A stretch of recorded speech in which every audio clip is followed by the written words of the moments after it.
There's lots to discuss, so let's get to our panel. Joining us from London is Ian Black. He is a visiting senior fellow at the London School of Economics. Also from London, we are joined by Asa Bennett. He is Brexit commissioning editor at the Telegraph newspaper. And joining us from Birmingham is Steven McCabe. He is an associate professor and senior fellow at the Centre for Brexit Studies at Birmingham City University. Welcome to all of you to the show. Ian Black, let me start with you. It was, of course, the deadlock over Brexit that brought about this election. The British Prime Minister Boris Johnson now says if he wins, he will be able to deliver Brexit. Let's listen to what he had to say.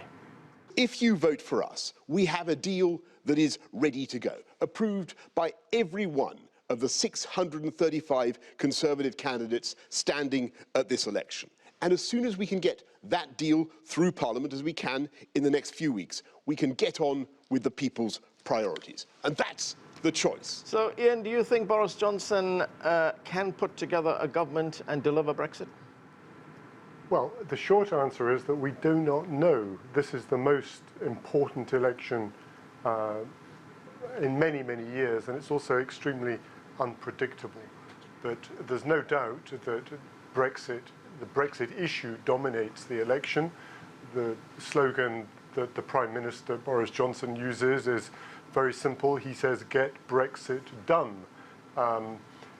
Whether he can get his deal through the House of Commons after the election is one big question. But of course, the whole thing about Brexit is that it doesn't come to an end anytime soon. It's simply not going to. If you like, this is an agreement to divorce, but the conditions of that divorce and the future relationship, crucially, between Britain and the 27 other members of the European Union remains to be negotiated. So that's a huge question that is hovering over Mr. Johnson's simplistic promise, if you like, to get Brexit done. If he wins a majority in the House of Commons, he may be able to do it, but that's far from the end of the story, and that's the main issue dominating this unprecedented election. It's the first time, by the way, that there's been an election in this country in December since 1923. So almost a century since Christmas has been dominated by a hugely important political choice. Asa Bennett, Boris Johnson has accused his main opponent, the leader of the Labour Party, Jeremy Corbyn, of dithering on the issue of Brexit. Here's an exchange from their recent television debate. But we don't know, and I've asked this before, we don't know on which side Mr. Corbyn would campaign. Is he going to campaign for leave or remain? We will negotiate an agreement, and we will put that alongside remain in a referendum. And our government will abide by that result. So, Asa Bennett, what are we to make of what Jeremy Corbyn is saying? He wants to work out a Brexit agreement as well, and then put it back to the people in a referendum. It's full of holes in the same way like Swiss cheese is full of holes, in that basically Boris Johnson and Jeremy Corbyn's critics like to point out, you know, how would this work in practice? Because the Labour leader has made clear that he would put this deal back to the British people in a referendum.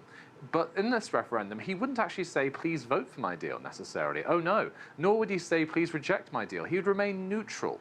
And so all the while, the EU is having to work out a deal with Mr. Corbyn in which he doesn't particularly care. He won't bother selling it. He just will go through the motions. And then apparently, while he stays above the fray, his colleagues that would be in cabinet with him would be given free rein to trash the deal, to tour the country saying it's terrible, reject it, stay in the EU. And then you understand why the Brexit strategy starts to become unravelled and look rather feeble. And so this is why the closest and most loudest thing Mr. Corbyn is able to do is to basically distract everyone, point and say, look over there, I'm going to accuse Boris Johnson of wanting to sell out the National Health Service to Donald Trump in a trade deal. That's not true, and that's a conspiracy theory, but the thing is it gets a lot more attention and is a lot easier for voters to understand than Labour's Brexit policy. Steven McCabe, there is a third option for British voters. That's the Liberal Democrats, and they're campaigning as a Remain party. They are opposed to the United Kingdom leaving the European Union. Here's their leader, Jo Swinson. Liberal Democrats will be fighting to stop Brexit. That is our priority because we believe we are better in the European Union. It's better for our public services like the NHS, it's better for our environment, and it's better for people's jobs. And that's why we want to make sure we can remain members of the European Union. So how would that work, Stephen? Is there a chance the Liberal Democrats could form a government with the Labour Party, with Jeremy Corbyn as the Prime Minister? So we have one party that seems to be ambivalent on whether it wants to stay in Europe or not, and the other one that says we need to remain in the European Union. Well, Jo Swinson went into this election in the hope that she could become the Prime Minister of a majority Liberal Democrat government. That is just not going to happen. You know, there is no desire for that. And indeed, the headlines are that she's getting, her candidates are getting a lot of kickback from people on the doorsteps who say that this is a sort of you know, disregarding democracy of the referendum 2 years ago. Sorry, 3 years ago to be correct, in June 2016. So yes, the hope is that they form some form of coalition. Now, the thing is, though, of course, if they go into coalition with the sort of Conservative Party, then will they sort of agree to Johnson's deal? That would be very hard to sell to their own people. But if they go into some form of coalition with the Labour Party, they're demanding that at the minimum would be the sort of resignation of Jeremy Corbyn, who they do not trust. But then many people with the Labour Party do not trust the Liberal Democrats because, of course, they went into coalition with the sort of the Conservative Party in 2015 and introduced austerity measures. And indeed, austerity has been the sort of the reason that a lot of the disquiet in the country exists, and Brexit has occurred. You know, the Leave vote in many sort of traditional sort of Labour Party constituencies. So you know, there's a lot of dynamics. So we'll have to see. But yeah, certainly that's their sort of their greatest hope. And indeed, what they would then be pushing for, of course, is that some form of confirmatory referendum, which of course is what the Labour Party's policy is, to attempt to sort of argue against you know, staying within sort of the current arrangements. Ian Black, what are your thoughts on the possibility of a coalition with Labour and the Liberal Democrats? Do you think they could put aside their differences to keep the Conservatives out of government? It's quite hard to imagine. Of course, you know, people are looking at different scenarios precisely because it's so hard to predict what is going to happen. The clash really is over the central issue of Brexit. You know, the Liberal Democrats, as we just heard, not only want to, they simply want to stop the process. They abandoned their previous support for a second referendum, a people's vote, as it's called, and of course that's central to the Labour Party's position, albeit with the, in my view, bizarre position that Jeremy Corbyn has declared himself to be neutral on this most central of issues. It's important, I think, to understand that in the very toxic and divisive atmosphere that this country has seen for over nearly three and a half years now, whatever your position on Brexit, the position of the Labour Party, the main opposition party, has been very, very hard to define, largely because of Corbyn's own position, and that is a great weakness in the most serious political crisis that we've seen since the Second World War. The Lib Dems, on the other hand, are fervently against leaving the EU at all, because they say, correctly in my view, that it would be an act of self-harm for the future of this country. So it's quite hard to see how they're going to work together. But anything is possible given the volatility of the current situation and the stakes being so very, very high. Asa Bennett, there is another scenario where you could have a hung parliament when neither of the two main parties gets a majority. What happens then? Well, obviously, this is the nightmare scenario for the Prime Minister, Boris Johnson, because he has tried to work with effectively a hung parliament in which the Conservatives did not have a majority. That was what the situation was in the early weeks of his premiership, when he had to try and get a negotiating deal on Brexit that his party could back.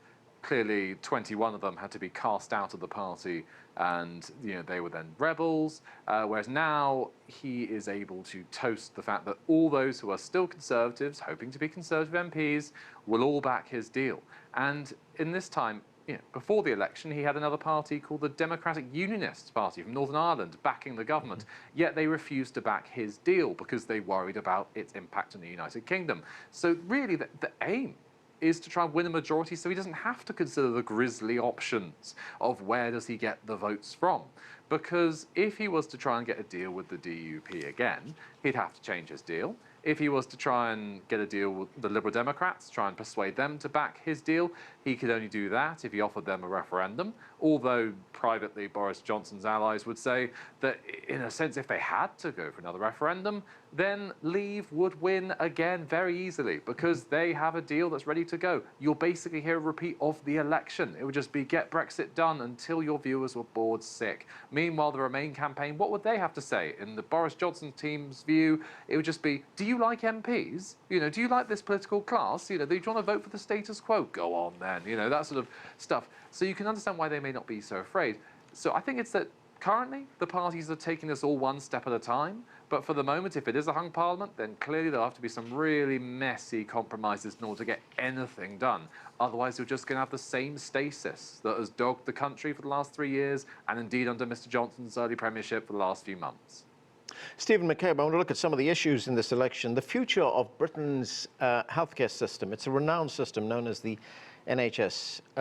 It's also become an election issue. In fact, Jeremy Corbyn has challenged Boris Johnson over the possibility of the Conservatives making a deal with the United States, a trade deal, which could undermine the healthcare system if profit-seeking American insurance corporations enter the UK market. Let's listen. Summary of specific negotiating Let's objectives. allow Mr. Full Johnson. market access for US products to our National Health Service. You're going to sell Johnson, our National on Health that Service out to the United States and Big Pharma. This is an absolute invention. It is completely untrue. There are no circumstances whatever in which this government or any Conservative government will put the NHS on the table in any trade negotiation. Our NHS will never be for sale. What do you make of that, Stephen? Could the NHS be up for sale? Well, technically, no. I mean, what we're talking about is the sort of the changing patent rules or rules covering patents to allow big pharma to sell their drugs here. But again, when you compare the costs of sort of drugs to sort of the those who use the NHS, which is every sort of citizen of this country, compared to what you may sort of pay in America, there is a huge difference. So there's a profit element. Now, whether that's selling off the NHS, that where sort of angels on the heads of sort of pins and all of that sort of stuff, it's a moot point. Just to sort of say that this is known as the sort of the Brexit election, but I was listening to an article earlier on today, and it's now being known as the lying election. Everyone's accusing everyone else of sort of not telling the truth. This is very difficult for sort of people. Who do they believe? When you sort of look at all of the political leaders, they all have difficulties in terms of credibility.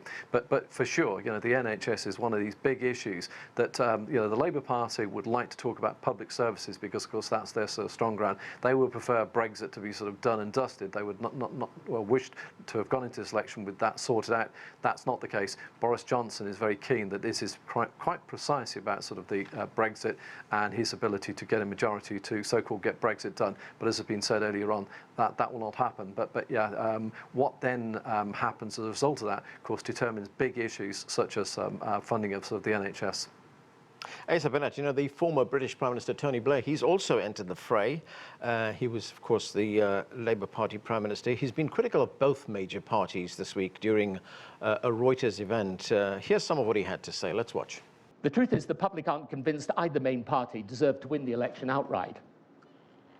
They're peddling two sets of fantasies, and both as majority governments pose a risk it would be unwise for the country to take.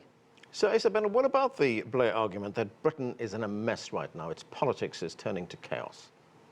Well, firstly, we have to accept and recognise that it's really quite unusual to have a former Labour Prime Minister, someone who has built their career on backing and being and getting Labour into government, saying, don't give Labour a majority, they are a risk. Admittedly, he says that about the Tories too, but it is showing the realignment in British politics that Brexit is causing, in which Mr Blair, an avowed Remainer who does want another referendum, is arguing that neither party deserves a majority because he sees clearly and understandably that a hung parliament is the best way of getting what he wants. In other words, a referendum forced in this behind closed doors compromise between parties for some sort of power. Granted, and what I think of the argument that he says that, you know, this is what the people deserve. I mean, look, we've seen in the polls that voters, effectively, they should be seizing this general election as almost a de facto referendum, because they are being given a choice of the Conservatives, who are able to show them a deal that's ready and say this will at least bring the withdrawal phase to an end. We can talk about other things instead. No longer would Remain be on the table. It would instead be rejoin, because we'll have left, theoretically, after January 31st and be talking about the future relations, working on negotiations. Or you take your chances with Labour and the Liberal Democrats who might want to stop the entire thing, or Labour just having another go at referendum, asking people again just to see what the right answer is this time. So you can sort of think that this is why the Prime Minister is trying to play on the impatience, and perhaps there's a rather new word people have coined, the Brexhaustion people are having. And he's hoping that is what will win him the day in the end. Yeah, all kinds of new terminology coming up with this. Ian Black, what do you make of what Tony Blair had to say there? Is he making life very difficult for the current leader of the Labour Party, Jeremy Corbyn? Well, there's no love lost between Blair and Corbyn. I mean, there's no question about that. Again, this is a highly toxic period in British politics. Corbyn comes from the left of the party. Blair embodies the centre ground. Of course, on the left, Tony Blair is judged, and I think will be judged forever, certainly in this country, by his support for the war in Iraq in 2003. Whatever else he'd achieved has been swept aside by that. But of course, on Brexit, many people argue that Blair talks good sense. He's very pro-European, and the relationship between the EU and Britain was very good at during the period of his premiership. So I think that Blair speaks for many people when he laments Corbyn's adamant refusal to this day to come up with a position of his own on the Brexit issue. I think that there are strong arguments for supporting a second referendum. The Boris Johnson line about get it done is clearly designed to play on the sense of people across this country who are simply fed up with the issue. But of course, it is an extremely important issue. Britain has been a member of the European Union for 45 years. Yeah. So getting it done is a very light-hearted way of changing the status quo for something that remains completely unknown. So I think Blair has a lot of support in what he's saying. Is that Jeremy Corbyn's biggest problem, Ian Black, the fact that he can't define his position? And one would imagine, with all the problems that the Conservative Party have had on this issue, economic issues as well, social issues as well, that the Labour Party would be in a prime position to take over. Why is Corbyn not doing better? Well, I think the issue is, first of all, you need to understand a bit of history. That on the left in this country, and Britain joined the EU in the EEC as it then was, the European Economic Community, in 1973, there was opposition on the left. That wasn't a radical position in those days. The opposition was based on the idea that the European Economic Community was all about making life easier and more profitable for employers and eroding workers' rights. But of course that was then, and this is now. The effect of austerity in this country, the enlargement of the European Union, the the single market and the freedom of movement of labour, in particular within that market, has had its effect on not here in London, where I'm talking to you from, but in the northeast and in other parts of the country, significant numbers of Labour voters voted for Brexit in the referendum of 2016. Yeah. So Corbyn, if you like, is in an impossible position of trying to reconcile different wings of his party. But nevertheless, the evidence is, in my view, unequivocal, that has accumulated over the last 3 years, that the damage to Britain of leaving the European Union would be very, very great and cause even more distress to those people who voted for Brexit in 2016. Steven McCabe, as I said in the introduction, the future of the United Kingdom is at stake here as well. The election is drawing attention right now to the push by the Scottish nationalists who want independence for Scotland. Let's listen to the SNP leader, NICOLA Sturgeon. At this election, therefore, there is a fundamental question at stake for Scotland. Who will decide our future? Will it be Boris Johnson, or will it be the people of Scotland? My intention is that the people of Scotland will decide Scotland's future in an independence referendum next year. So, Stephen, is the Union at stake here? I mean, could we see another Scottish referendum if Britain is on the way out from the European Union?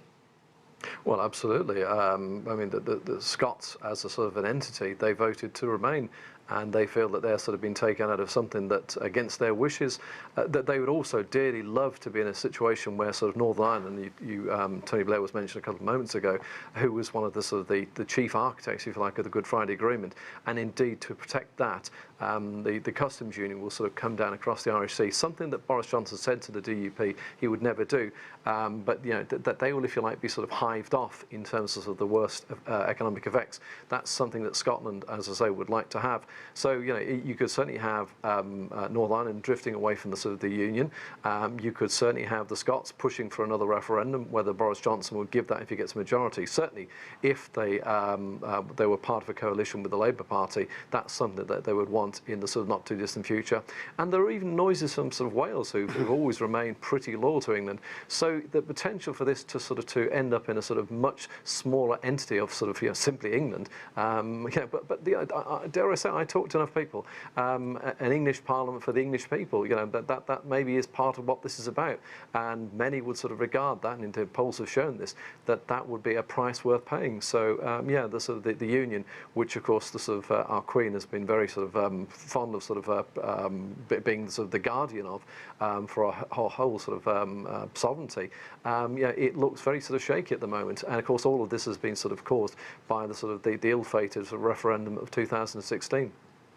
Asa Bennett, we've just got time for you, for your thoughts on the unintended consequences. Could this see Scotland leave the United Kingdom? Well, look, the key thing that will determine all this is the numbers in Parliament. The reason why there's been this crisis has not been because of Brexit itself, but it's because Parliament has not been able to make up its mind about what it wants. It backed Brexit in the referendum, it allowed it to happen, it allowed Brexit to be triggered legally, and then it faffed around rejecting every deal it saw and rejected every option, even the referendum, and then was surprised that after 3 years we now have finally decided we can go and ask the people again to elect a new parliament. So one can only hope that stability or clarity emerges, otherwise we're going to be having to do this all over again in just a matter of time. And that's where we have to leave it. Thanks to all of you for being with us. You've been watching The Heat on CGTN America. I'm Anand Naidu. Thanks for being with us.